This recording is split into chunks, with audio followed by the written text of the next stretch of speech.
There's different facets of wealth. So a lot of people look at wealth as like financial only.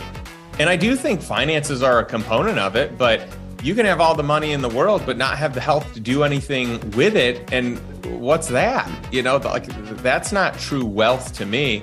I think the best differentiator when it comes to finances is rich people have a lot of money and wealthy people have a lot of time. They looked at a survey of over 300,000 people and they related what people perceive as having health is. And believe it or not, the number one thing, and it was like twice as many people reported that better off they were financially, the more healthier they felt. The largest wealth transfer in human history is about to happen, where money is going to go from these baby boomers that are retiring and it's going to transfer to millennials. And when I say this, we're talking $76 trillion. This is going to be the largest wealth transfer ever in the history of the world.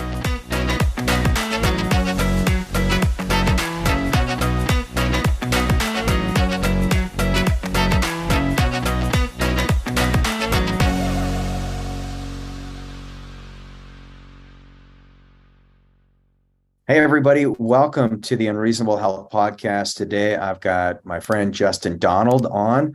He is the founder of Lifestyle Investor, just a genius when it comes to creating passive income, creating wealth strategies. He's going to show you today how to get rid of what he calls the golden handcuffs. And we may talk about the 10 commandments of lifestyle investing. But he's one of those rare individuals that knows the true definition of wealth. And I thought you guys would enjoy having him on the show because he'll bring some new insights into how you can supercharge your life and live the way that you want to live. So Justin, welcome to the show. Well, thanks, Regan. Great to be here. Excited to hang. I mean, anytime I can get some, time with you and, just hang out. It's always a pleasure. Oh man, likewise. I'm a big fan, and you've helped, thousands of people just completely transform their life from a financial perspective. And we're going to jump into that, but one of the big ways that I actually learned about you was through our mutual friend Mike Koenig's. And I saw your book, Lifestyle Investor. I was at his house in San Diego, and I said, "What is this?" And then I opened it up, and it had the 10 commandments of lifestyle investing. But what was your impetus in writing the book? And tell us a little bit about your story. Yeah, I really, for the longest time, felt like I had all these things I wanted to share, just never really felt like I had the time to capture them.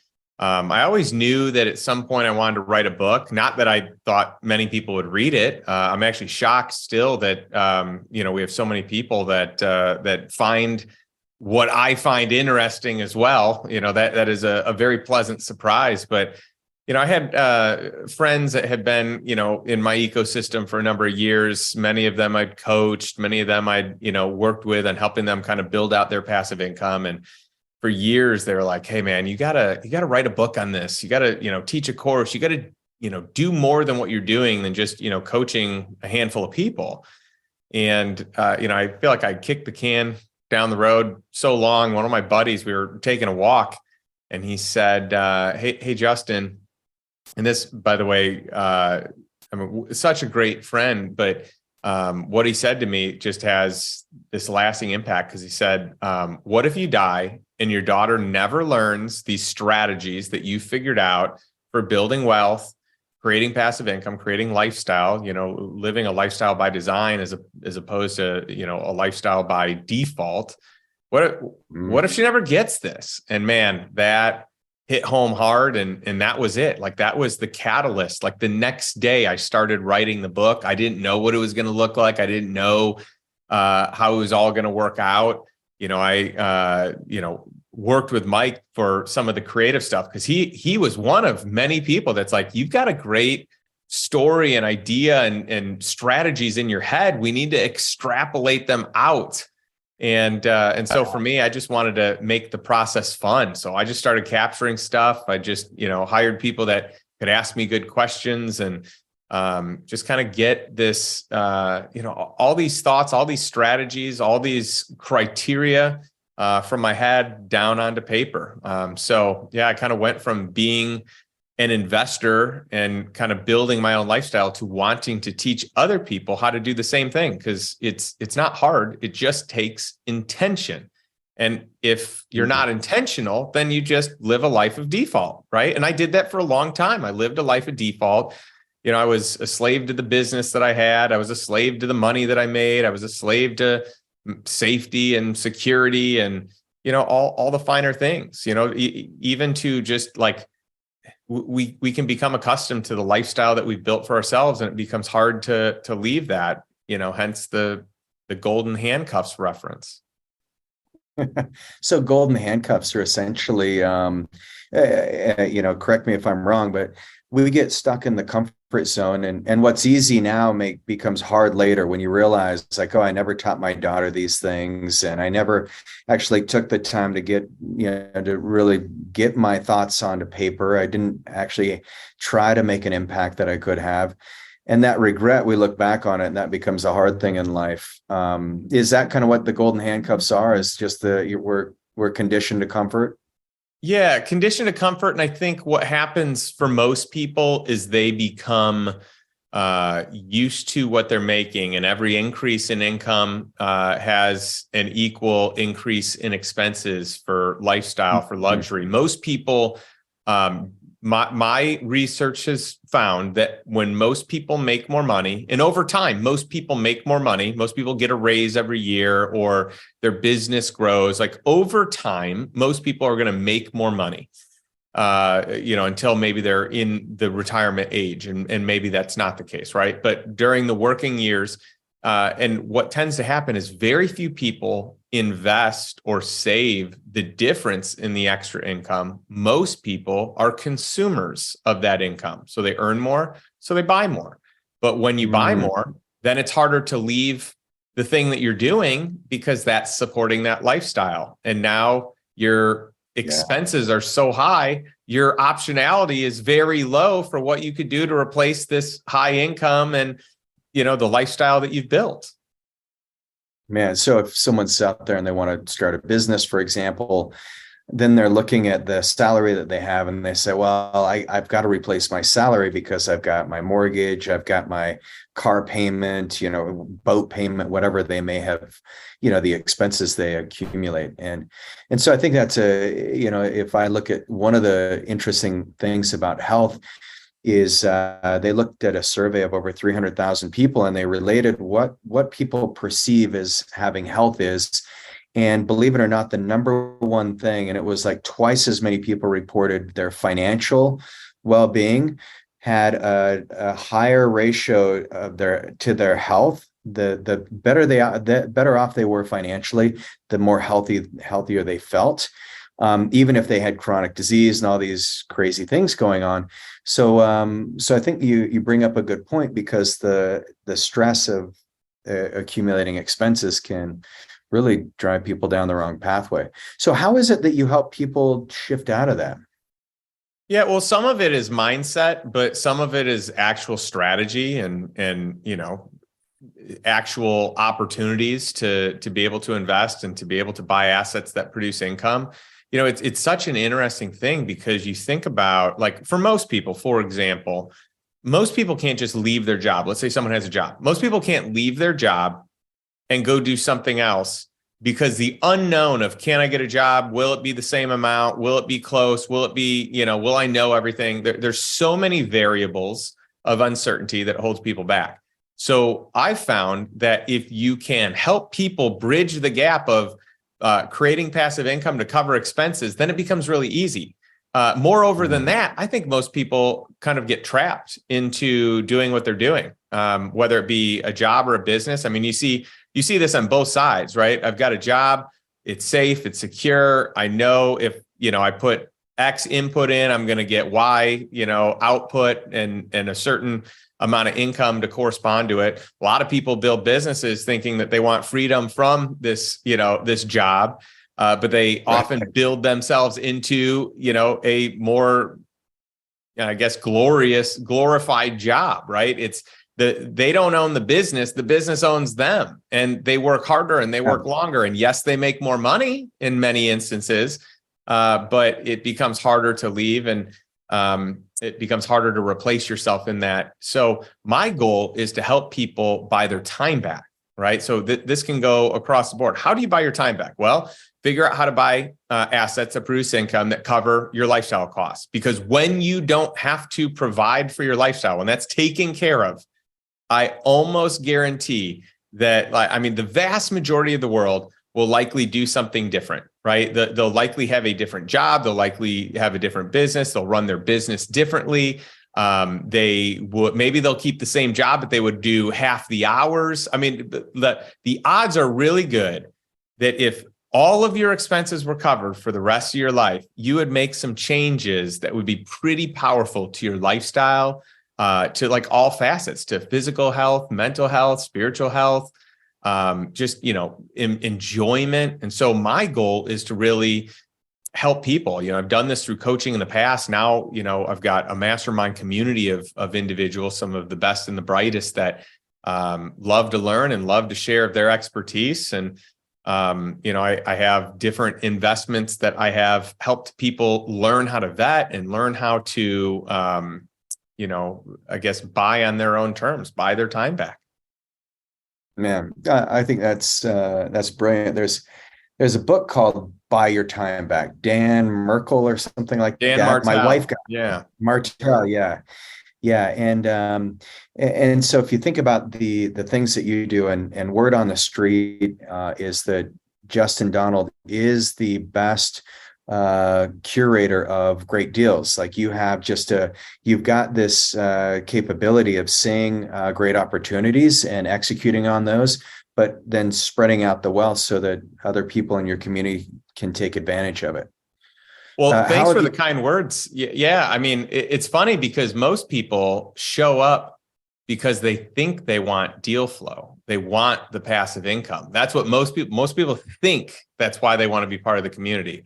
The reality is when you meet other like-minded people that are playing the game of life and business and health and wealth at just another level, and you can kind of glean wisdom from them, like that's huge. Plus then there's the education piece. Plus then there's the tax saving and tax strategy piece where, you can save hundreds of thousands of dollars, and in many cases, millions of dollars with just a few tweaks of the strategy for, things that most people like you and I don't know about. Yeah. Well, and I think a lot of us don't realize on the tax side of things, our mutual friend, Garrett Gunderson, he helped me maybe 5-6 years ago. And he told me I was tipping Uncle Sam. And I started realizing like, oh yeah, I guess I should be a little smarter, because that's a month of my life that I spent working, paying the government, and they're not even asking for the money. They say, well, hey, you forgot to take your deductions. How often do people do that? And just that one little thing made such a big difference in my life financially. And then he had some interesting things with like whole life insurance policies. And my wife is in real estate, so we love doing some ventures there. But there's just so many amazing opportunities. And I think that's the beauty of America, is it's the one country where we could all come to and we could say, hey, capitalism is actually a really positive word if you use it. If you know how to use it, then there's endless opportunities where you can work with someone like Justin and maximize what you're doing. And you don't have to necessarily be a 9-to-5 worker, and you can still enjoy a great lifestyle, and you can still add value in brand new ways to people's lives. So you've dedicated your life to your daughter. And that's one of the motivating factors for you is you don't want to miss a recital. You don't want to miss a birthday. You don't want to miss a sporting event. What changed for you as a dad when you made that decision? It's interesting. I think that I had a perception of who I was and how I showed up that was just not reality. So I said I'm a family man and I'm very dedicated to my family. And I think it's always dangerous to play the comparison game. And you can say, hey, compare me to whatever other dad, and I bet I show up pretty well. But what my wife likes to say is, well, compare yourself to the best of the best and see how you show up. Because isn't that what you're striving to be, and how you're striving to show up? And it's such a great eye opener. And so for me, for a long time, I said, yeah, I'm a family man, family first, business second, except that when you looked at my calendar said, wait, you're a businessman first and a family man second, and so it was like, I remember like going through and I was like, oh my goodness, I totally thought I was this family man. And by the way, I have been a very like present father from day one, but was I scheduling family first? Did I schedule our family trips? Did I schedule our family dinners? Did I schedule our weekend time? Like, was I strict in blocking off, morning time before school and afternoon time before dinner, and doing family dinners, and, making sure that I'm carving out time for my wife, for her and I to connect. And we do date days because we just like them better than date nights. And just, guarding the weekend. And so like, once I actually was intentional and deliberate and understood that my schedule was the purest reflection of I guess my priorities in life, everything really changed. And by the way, from a health standpoint too, right? I used to just try and squeeze in wherever I could, the fitness part, or, now for me, it's like, no, I've got to set time. I've got set time to read, set time to work out, set time to, do all these different things. So I schedule my family, I schedule me personally so that I'm, showing up right for the people that I have the luxury and privilege to impact. But I've got to take care of me, and I got to take care of my family. Yeah. Well, and I've noticed that about you. I think this is the first time I've ever had a conversation with you sitting. And so because you're someone that's on the go, and I look at the same when it comes to health. It's like, where do you want to be when your kids are your age? What do you want your health to look like? And, if I look at my parents, fortunately, my dad can mountain bike still. He's in his 70s. Not like he used to, but it would be just dreadful if I couldn't do that with I have two teenage boys. I have a teenage daughter, and I want to be able to hang with them even when I'm in my 70s, my 80s. And so that requires daily intention, as you said, to kick off the show, is the intentionality. Person with the biggest intentionality wins. And so otherwise we end up in default mode. So taking care of your relationships, from what I'm hearing from you, and this is actually, I know it seems simple, but looking at your calendar, and you can say, all right, which relationship are you taking care of first? Are you taking care of your relationship with your own health? Are you taking care of your relationship with your spouse, your kids? Or is it the relationship with your work, and then you try to fit everything else in? Because I was just texting one of my clients today, and he had to cancel. He's like, I'm sorry, I have so many work things going on. He is, if I said his name, you'd know who he is. He's successful. Like, the whole world sees him, and it's like ultra level of success. He doesn't have 10 spare minutes for himself. And so talk about a golden handcuff nightmare. That's it. And you've been able to circumvent that. You live a great lifestyle. What are some of the top things that you say that you would do when it comes to keeping your body healthy? Yeah, I think we've got to keep a lot of different parts of the body healthy.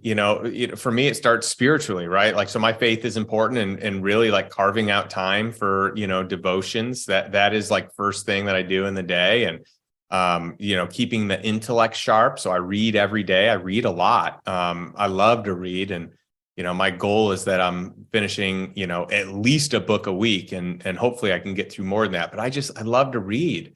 And so that keeps me sharp, right? And then, taking care of my body, making sure I'm getting to the gym. And by the way, I've done all the things. I've done all the diets. I've done all the fasts. I've done all the,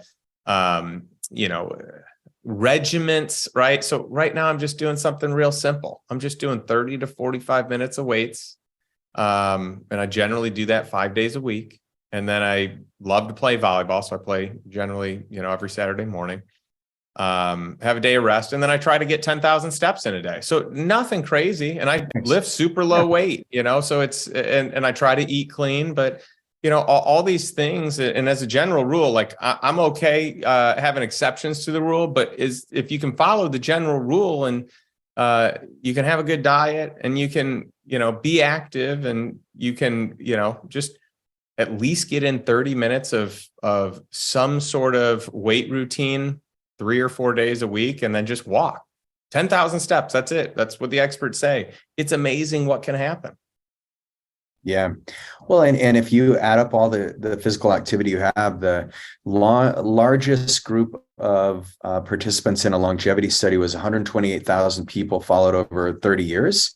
And what they found is that the participants who exercise 300 minutes of moderate activity per week or 600 minutes of mild activity per week lived 27 to 31% longer than those who didn't. So you're right in that pocket, which is awesome. So and then as far as like keeping routines going with your wife, you guys tell me about the date. Instead of a date night, it's a date day, which I love that. Well, we just decided to get clear on like what was good for us, so we just thought, how are we going to have the most energy for each other? Like, where are we going to be filled up the most? And by the way, one of the things that we do every year is we do this in-depth marriage and family planning day. It's just, I've got an outline that I have used and put together over the years of what I think are the most relevant things and important things that we're, talking about and talking through and like, coming to agreement on, and just kind of like walking in the same direction, right? Like having the same goals and being on the same team. And so we do that one day a year to kick off the year. And then we like to follow up with quarterly overnights. And, from there, we generally will do like 1 week away, at least just the two of us, plus, whatever family vacations and trips. We do a lot of travel as a family. And then we make sure that we got, guy time and girl time. So I've got some guys trips. She has some girls trips. And then, so the cadence here, you've got the annual, you've got the quarterly, you've got the weekly, and on the weekly, we just have great energy in the day. And we like a lot of the activities that you can do during the day. And we just found that at night, we were just going out to eat. We were eating more, we were drinking more. It wasn't supporting like who we wanted to be. Not that we don't want to have great meals and not that we don't want to have, fun drinks. But we didn't want that to be the focal point. We wanted us to be the focal point. And so this gives us the space to go on walks together and go for bike rides. And, we may still do a lunch as well, but and we often do, but we'll go do a yoga session together. It opens up so many more things for us to do together that are really like life-giving to us. Man, I think that's smart. My wife and I half the time will say, all right, it's date night. What do you want to do? And I'm like, let's just go on a hike, because going out to eat gets kind of old, and we don't drink much at all either. And so it's just kind of like, nah, let's just go on a hike. But I like the date day. We love to ski together, downhill mountain bike, and we just need to make it a little more intentional and call it a date day. Thank you for the great insight there. I think that's genius. What do you do to stay connected with your daughter? Well, we have regular daddy-daughter days, so that's fun. We have different times. So one of the things that I have found is I need to find out what are the activities that my daughter loves the most, and then try to be involved in those activities. And so one of the things that she loves is being read to. So I've been reading to her for, years, and I read every morning to her. I read every evening to her. And it is so fun. And we get into these huge books, these huge novels. We just read, 10 books of this long series that are like 700 to 900 pages a book. So we just finished that series. We've done everything. We've done Lion, the Witch, and the Wardrobe, and, Hobbit, and, like you name it, we've done it. Keeper of the Lost Cities was the newest one.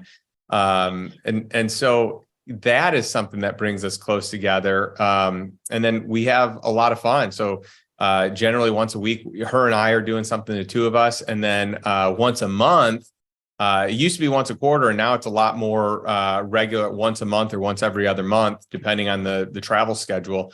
We'll have a day where she gets to plan it, and we get to do all kinds of fun stuff. She gets to pick the meals. I'll make sure that we have very intentional conversations around that and things that I think are important that we're discussing, but it's all wrapped in tons of fun, and it's like her ideal day. And so it's just such a fun bonding exercise, but then it's also tied to these great positive emotions for dad and, for me, for my daughter. Wow. And that requires scheduling. Otherwise, you'll have meetings and clients, and you're a person in very high demand. And so for you to be able to craft your life around that is amazing. And, one of the reasons I love chatting with you is because you have you've created priorities in your life, and you've been, it's not just you're not saying it, you're actually doing it, which is great. So if we look at this and we take a step back and we say, okay, when this comes to wealth, like, how would you define wealth? And would you call yourself someone who's wealthy? Would you consider yourself wealthy? Yeah, for me, I do consider myself wealthy, but I look at the definition maybe different than other people do, and I hope more people look at it this way. But to me, it's this. There's different facets of wealth. So a lot of people look at wealth as like financial only. And I do think finances are a component of it, but you can have all the money in the world, but not have the health to do anything with it. And what's that? Like, that's not true wealth to me. Better said, I think the best differentiator when it comes to finances is rich people have a lot of money and wealthy people have a lot of time. And so that distinction is so powerful to me. So when I think of wealth, I think, okay, where are you from a health standpoint, like physical, mental, spiritual, emotional? Where are you financially, right? Where are your relationships? Do you have strong relationships with people, and do you prioritize those and with frequency? So all of those to me. And then I'll also say, do you have things you're passionate about, like passion projects? And do you feel like you are living a life that is full of fulfillment? So all these things to me encompass what wealth is. And so I do feel that I'm very wealthy because I feel like I've prioritized so many of these things. And even early on in my career, when I bought my first rental property, that property replaced my wife's income. We bought her time back in one fell swoop. She was a teacher at that time, and she was able to stay home, start, our family. We had our daughter shortly after that. And so I think about that, she bought her time back just like that, which is incredible. And I wanted that for me, and I wanted that opportunity. But at the end of the day, wealth is truly living on your terms, right? So are you doing that? And for me, I feel like I am doing that. I feel like I'm living an incredible life because instead of living on someone else's time, I'm living on my time, and I have bought that time back. Man, I think that's well said, because the original word wealth, I mean, it's far more than what we just think wealth equates to financial success. But to your point, I like the difference between time. Wealthy people have time. Rich people just have financial success, and it can come or go. And so this is the importance of passive income. And you use that word passive income. How passive is it? I mean, tell me what it looks like to have passive income from Justin Donald's mind. Well, you do have to be careful because most people start with passive income. They might buy real estate or a company or something. And then all of a sudden, as they keep adding more and more to it, that real estate begins to own them, or that company or those group of companies own them because the systems aren't in place for it to function. So what was passive income grew so large that it became a job. It actually traps people in it. So yeah, you've got to be careful. For me, the first criteria that I have in my book, The Lifestyle Investor, is lifestyle first. Make investments that are going to support you living an ideal lifestyle. So the vast majority of my income is from truly passive activities. I might work hard and do the research on something ahead of time, but then it's just on autopilot. So often I might be investing in other people's deals, other people's companies.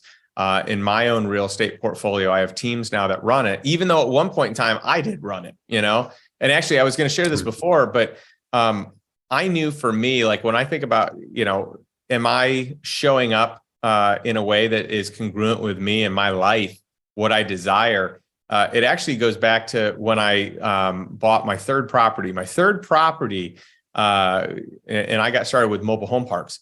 It was big enough and the income was large enough that it replaced everything I was earning. So it surpassed my active income, and I was a pretty high income earner. And so my friends are like, whoa, this is so cool. You now have doubled up. And I was like, no, I have now bought my time back. And my friends thought I was crazy. They're like, you're walking away from half of your income. And I said, yes, my goal was never to make twice as much. My goal was to always buy my time back. And so like that distinction there has been so hard for so many people in my community. And now they see it a lot more. We're years down the road, but 15 years ago, people thought I was nuts for doing that, at least my community. And it's funny though, because once I had my time and once I could spend it how I wanted to spend it, it was truly amazing how much more I was able to figure out to make just by having fun, picking things, learning things, trying things, because I had time on my side. Yeah. Well, and I think there's a difference between needing, which puts us in more of a scarcity place, versus wanting. And he said, oh, I don't need that deal, so you can pass. And that one is a deal that I want. That looks like it'll be fun to work on. And I can put a little energy into it right now, and it will yield dividends in the future. So, and so if we look at the 10 commandments, what are a few of those 10 commandments? I mean, one of them is invest in the lifestyle that you want. Is that's kind of the key. Yeah. So the second one is really in mitigating the risk. How do you de-risk the deal? And for me, I would always take a smaller return with less likelihood of losing money than a bigger return with more risk.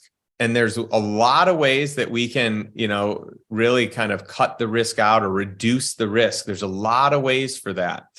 But that is my MO. Like, you lose money. Let's say you lose half your money. You got to work twice as hard just to make it back, right? Like, that's a big loss. So if you can just reduce the risk across your portfolio, across your investments, across your business, that has massive dividends for the future. The third commandment of cash flow investing is really finding invisible deals. So most of the best deals I've done have been deals that have been off market or have been maybe like a new trend, paying attention to what different generations are up to, and kind of being on that cutting edge side of things and seeing when things are going to happen. So invisible is just, it's since it's not available to everyone, there's less competition. It's not, on the market, right? It's off market. It's recognizing that, hey, e-commerce is going to be a really big thing in years to come. So I invested heavy into that, and cannabis legalization is likely coming, right? And it hasn't on a state level in many states. And so investing in that early. Single family home rentals, that wasn't even an asset class 15 years ago. And so I, was able to get in early, recognizing that was going to be something, for the future. Even when I invested in mobile home parks at the beginning, I mean, my friends thought I was crazy. Like, everyone I knew thought I was crazy. But now it's actually cool, and Wall Street's buying them like crazy. I get offers all the time for my portfolio. The thing that people tease me about, now they want to buy. So I just think the invisible deals, like what is the thing that's going to be really valuable at some point? Just paying attention to trends and consumer data. And like right now, what are millennials up to? How do they shop? How do they, how do they spend their time? How do they spend their money? You can get some really good insight, because the largest wealth transfer in human history is about to happen, where money is going to go from these baby boomers that are retiring, and it's going to transfer to millennials. And when I say this, we're talking $76 trillion. This is going to be the largest wealth transfer ever in the history of the world. Like, this is larger than the like, think about the wealth that makes up China. Like, this is just a massive amount. Wow. And as far as millennials go, do you know the population difference? I know boomers, there's just that's a massive segment of our population. What's the difference? Is it like, do you know the numbers as far as how many boomers there are versus how many millennials there are?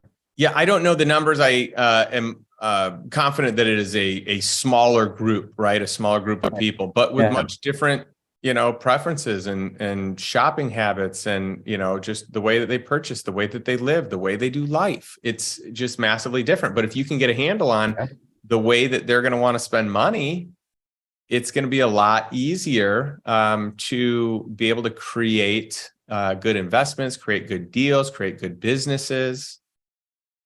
Yeah, I couldn't agree more. See, and that's the invisible side that you talk about, is if you're looking at trends. I can honestly say I've never driven by a mobile home park and said, I really would love to own that. I mean, that would just, but so, that's fascinating. What are some of the, are there any other commandments you'd like to touch on? Well, I'll go through a couple more. So let's talk about the fourth commandment, which is to get your principal back quickly. So a lot of people think that they want their money invested for a long period of time. But the problem with that is, if the investment doesn't work out, you don't know it. And you've been investing, with this, general philosophy for, follow-up years after that with more money at risk. Additionally, we don't know the returns. So if I don't know what the output is going to be after 10 years or 15 years or 20 years, that is risky to me. So I would rather invest in a deal where I get my money back right away, but I still have some equity in the deal. I've got upside, but I've got, it's all house money. I've got all my money back. And so, I talk a lot about the velocity of money, but many different strategies for me revolve around getting that principal back within a year's period of time, or within 2 years period of time. And in some cases, like, there are several deals I've gotten it back in 6 months, where I've been able to take those same dollars. Let's say I invested $100,000 in a business and I got it paid back. In one instance, I bought a dog training company, and this was during COVID, and we figured out how to scale this thing, and we ended up doing some big numbers. Patrick Mahomes trained his dog in our studio, which is cool. And we ended up having a big exit on this. But I made all my money back in 4 months, and then we exited at a year and a day. And so I was able to pull that money out, put it in another deal. I put it in a real estate syndication, and they did a refi at the 1 year period. So I got all my money out. But then I still had equity in that company. And then I did a note with an equity kicker, and I was able to pull that money out at the end. I did two. I did a 6-month note. I did a 1 year note, but I was able to get equity in these companies for free. And so now I've got upside, but I got all my money back. So, over 4 years, I'm in 4 different deals. I've got equity in these 4 deals, but all my money's out of the deal. So it's reducing the risk, but it's also creating this exponential growth because of the compounding, right? And that way, if a deal goes bad, I still have, upside in the deals that haven't. So the fourth commandment, get your principal back fast. Yeah, that's been just really good for me. And then to kind of pile on that, the fifth commandment is to cash flow immediately. So I like when things cash flow right away, because you're de-risking the deal. Every time you get a payment, you've got more and more money out of the deal, right? So it's becoming safer and safer. You're closer to that break even. And I also just think in general, if something's cash flowing, it's probably a healthier business. It's probably further along. It's probably a little more proven. So the way that most people invest is like, if you work for a company, you likely have the majority of your money in the stock market and 401ks and qualified plans, right? And then maybe there's a smidge that some people will do some angel investing with. That's pretty standard. If you're an entrepreneur, you're probably putting the majority of your money in your business. And then what's left over is going primarily to the stock market. And then, maybe because you're an entrepreneur, maybe you have some extra deal flow, some insights. Although a lot of people, they just invest like, oh, my friend has this company, I'm going to invest there. Oh, this friend invested in this company, so I'll invest here without doing proper research. And so it's crazy to me because angel investing is the riskiest type of investing. You get the highest return, but it's the worst results. Like you have a company that makes it and you make a lot of money, but the experts say you need to invest in 100 deals, 100 angel deals before you get one that goes well.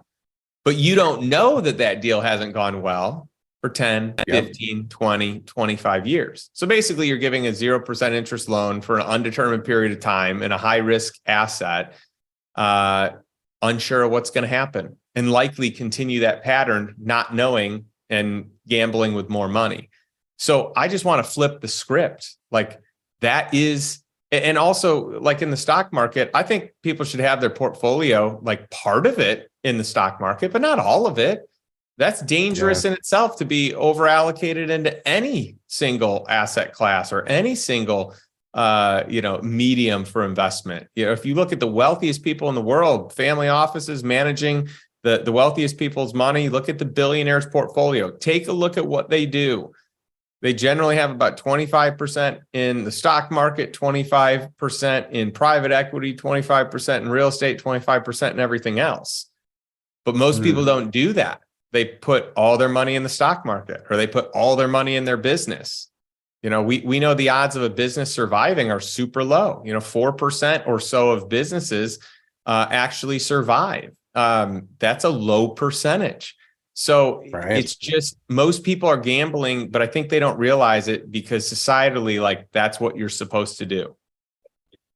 Yeah. Well, and if your friends are doing it and you're busy, you don't think anything of it until a year later when you need the money. And if they would have followed commandment number 4, they'd already have their principal back and they wouldn't be so worried. So what's number 6? So number 6 is finding an income amplifier. And so I always like to negotiate some extra into the deal. So to me, if I can, and I mentioned this earlier, but if I can negotiate some equity for free, I love doing that. I'll lend money, give me a little bit of equity. Let's create, a win-win strategy. Or, there are ways that you can de-risk the deal. There's ways that you can negotiate reduced fees or maybe an increased return. A lot of the things that we do in my mastermind with the lifestyle investors is we will create these preferred terms because we've got leverage, because we come in, collectively with a good amount of money. So we get reduced fees, we get lower minimums, we get, perks to our investment. Often we get warrants for free or equity for free.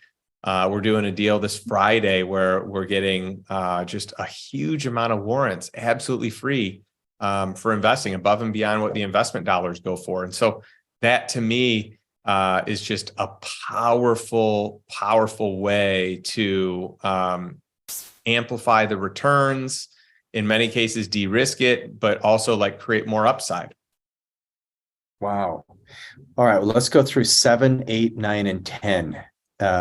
Because I know our time is coming up, but holy cow, if you guys haven't learned something so far, then maybe you guys are expert investors, but I think your 10 commandments, there's nothing out there that I've seen, and it's phenomenal. Well, thank you. I appreciate it. It's interesting because this is like when people say, well, what's your criteria for investing? It is my 10 commandments. I mean, this is what I've spent so much time, so much of my career. I've been investing for close to 25 years. specifically 15 years in alternative investments. And this to me has been kind of the framework that I've done everything through, that we've created a lot of success, in on many levels in our investment companies and really just the private equity portion of our portfolio. So, real quick, I'll just, kind of breeze through these, but commandment number 7 is to plus the deal. And so that's just, what's another way that we can add an income amplifier, or we can de-risk the deal? Can we put some extra collateral on the deal? When I do an investment and I want to reduce the risk, there's collateral, there's personal guarantees, but we can take it a step further. We could have 2 times the collateral or 5 times the collateral. We can have stock in the company pledged if there's a default. There's so many different things that can be done to really enhance the return or reduce the risk that exists on that deal. Commandment number 8 really is just to cut out the fat. And that one is like, there's so many people making money on you that you likely have no idea, or maybe don't know the extent to which they're making money or how much they're making, that are truly not offering that much value. So for me, I just really want to, avoid using middlemen whenever possible. I like to cut out the banks when they're not serving me. I only want to use them when it is a good win-win for me and for our team. Brokers often. So great brokers, great middlemen create value. They provide value. And in that case, I do want to pay them. I want to pay people for the value that they bring.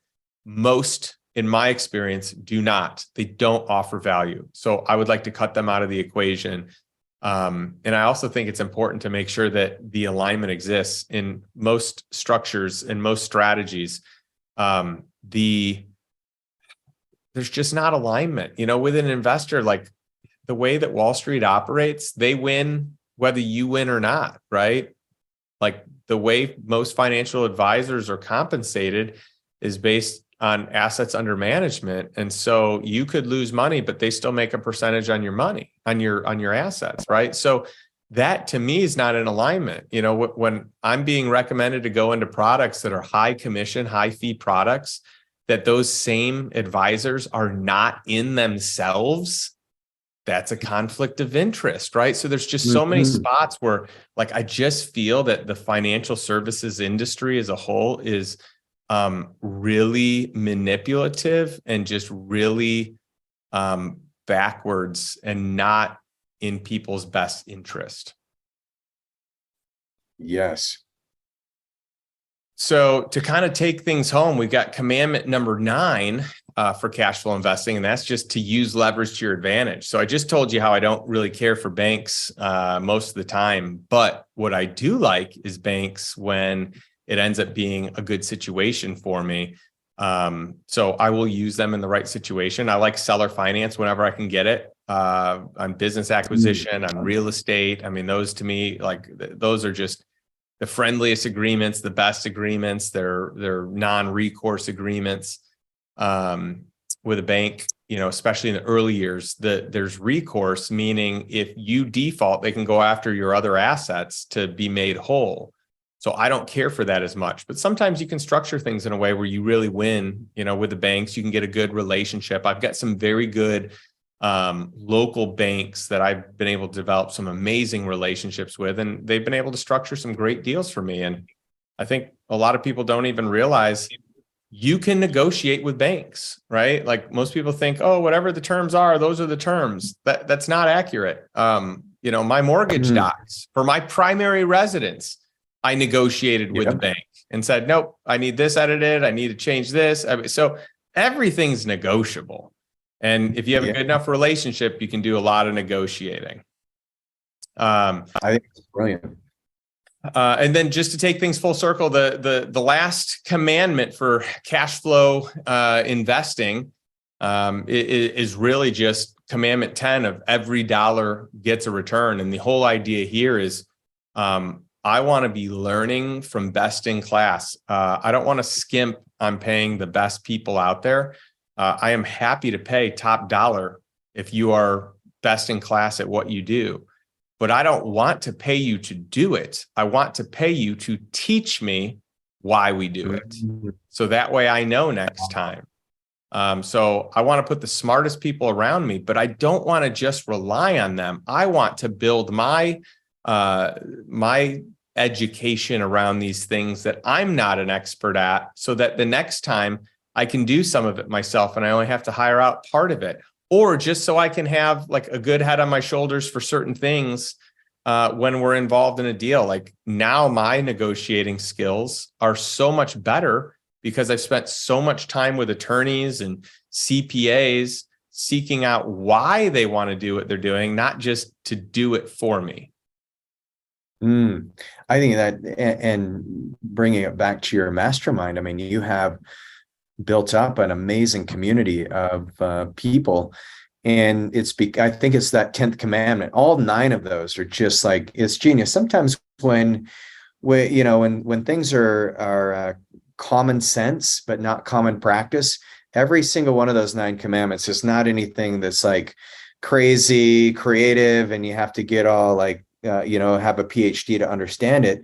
But they're common sense. And then that number 10 just brings it home, because that's the community you've created. And so, man, I really appreciate you sharing that, Justin. And the best place for people to learn about the 10 commandments is buy Justin's book, The Lifestyle Investor. It'll be the best money you've ever spent. But Justin's also got a special opportunity for each one of you who would like to increase your ability to have passive income and grow your own wealth.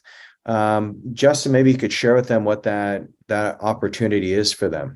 Sure. Yeah. I mean, I have a ton of products for people to be able to learn from and grow from. If you go to lifestyleinvestor.com, you can find everything. You can find, my podcast, which you're on my podcast, which is awesome. Yeah. You can find, my book. I've got an online course. I've got a blog. I've got a couple master classes, one on passive income, one on mobile home park investing. I've got, our mastermind. So there's all kinds of things. But what I wanted to just share with you and with your audience is an opportunity for a free strategy call to figure out maybe what steps would be next for you, depending on your situation. Everyone's situation is a little bit different. So if you go to lifestyleinvestor.com/strategy, you can book a strategy session with someone on our team that can, really give you personalized attention as to what might be a good next step for you. And one of the things I say in every podcast episode I do is, what's one step you can take today to move towards a life of financial freedom and a life that is, by design, not by default. It's a life that's on your terms. And so my goal is just to have, to help encourage people to take that step. So if this is one way that you can take that step, I'm honored to be able to support you in your journey. Man, well, take advantage of that. There's no cost for that that strategy session. Is that correct? Correct. Yeah, this is free. Yeah. Well, get on that. And by the way, one thing I want to do, I just want to give a shout out to you, because I think you're doing incredible work. And, I know that your audience loves you already and you don't need any build up. But I mean, I have done your lab program, and I'm just really impressed with how thorough you are, your team is, your knowledge on peptides and all the different strategies there. I actually used some of your strategies with the doctor that I was with, who wanted me to do something else. And I'm like, no way, Regan says to do this. And so he just knows peptides like no one else. And so much so, I'm so impressed by you and what you're doing that, I'm bringing part of my lifestyle investor community to your facility here, coming up in a few weeks. And we're going to put a lot of people, a lot of lifestyle investors through what you're doing. And so I'm just excited about that. So, just from me to you, I just want you to know I'm appreciative. And I just hope your network realizes, it's like when you have parents, sometimes it's really good to pick out the bad and not see all the good. So sometimes, like as a podcast host, people get spoiled because you're so awesome at whatever your craft is.